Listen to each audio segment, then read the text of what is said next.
River State turned 52 years old a few days ago, precisely on Monday, March 2, 2020.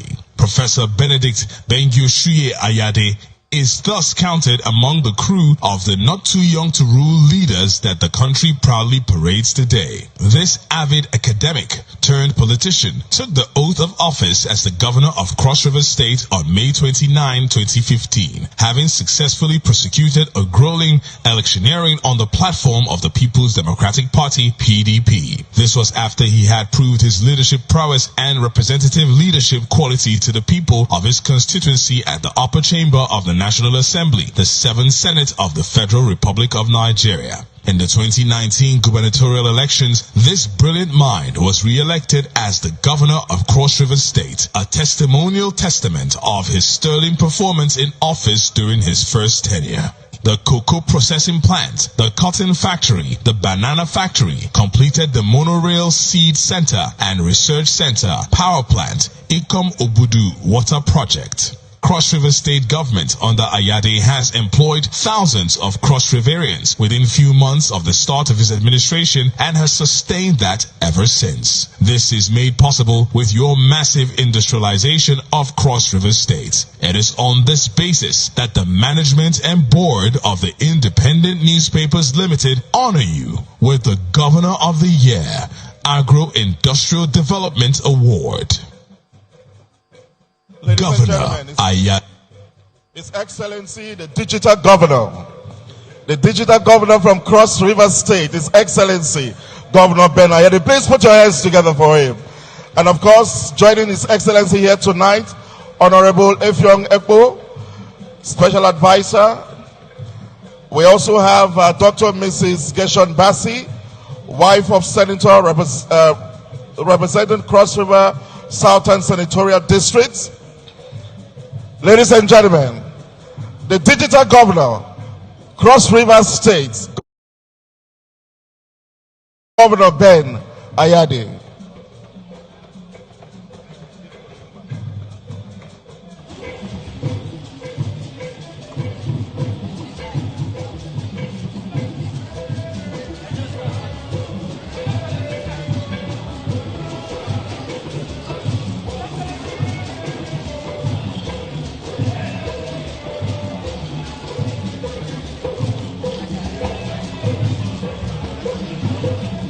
Thank you. Good evening, ladies and gentlemen.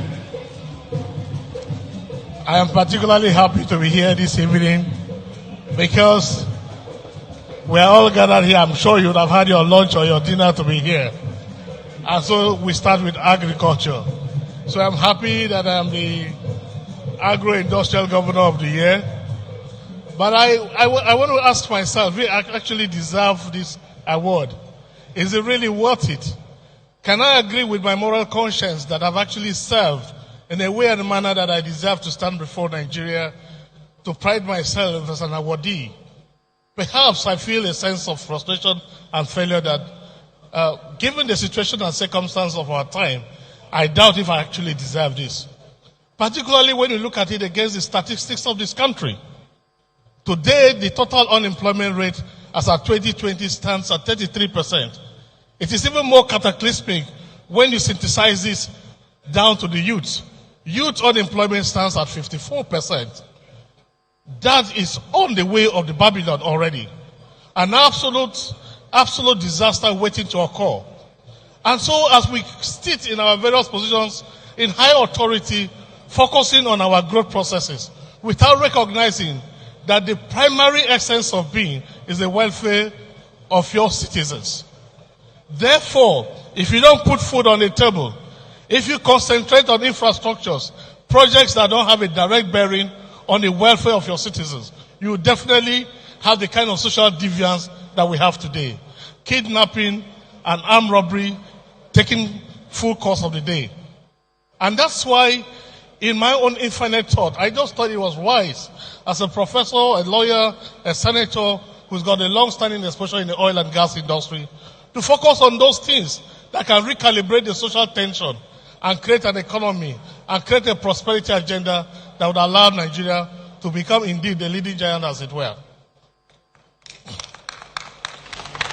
But definitely, The way forward is to create a new cytogenesis, vitaminization of our seedlings, increasing yields, reducing disease levels, and improve yields. Until we do that, until we create opportunity, like in the Philippines and Egypt, where food distribution to the poor is a requirement of government, until we focus on putting food on the table, until hardship is reduced, until youth find opportunity to engage themselves, this country will continue to face the challenges. And that's why I agree with President Muhammadu Buhari that his roadmap on Nigeria beyond oil, agro-industrial revolution, is the way to go. If you don't have food on your table, you have no business being here, because hunger won't let you to be here. And so I believe that all of us have the background experience that actually the real revolution starts with agro-industrial revolution.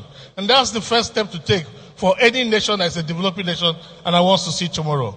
For what our young men and women are going through, we definitely need to review our position and our stand and focus on youth unemployment. And we can only start it by digitalizing agriculture, creating opportunity of young men who are out of school to get into agriculture. I believe that the entire country is watching and is conscious of the fact that the massive unemployment, if not addressed, I am sure in the next 5 years, we will not have the luxury of sitting together like this again to give an award. So on behalf of young men and women who, without fault of theirs, are finding unemployment a big challenge, I want to dedicate my award to you and reassure you of my commitment to yourself, to your generation, and to your time. And for all my friends, to all the business tycoons, members of the National Assembly, my young commissioners who have thrown in their zeal and vitality and kinematics to bring a change in the social culture, attitude, and the cavalier of Cross River State.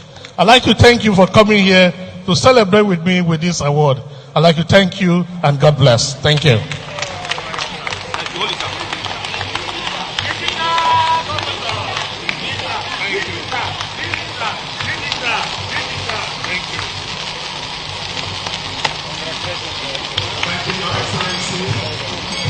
The Digital Governor Award as Governor of the Year.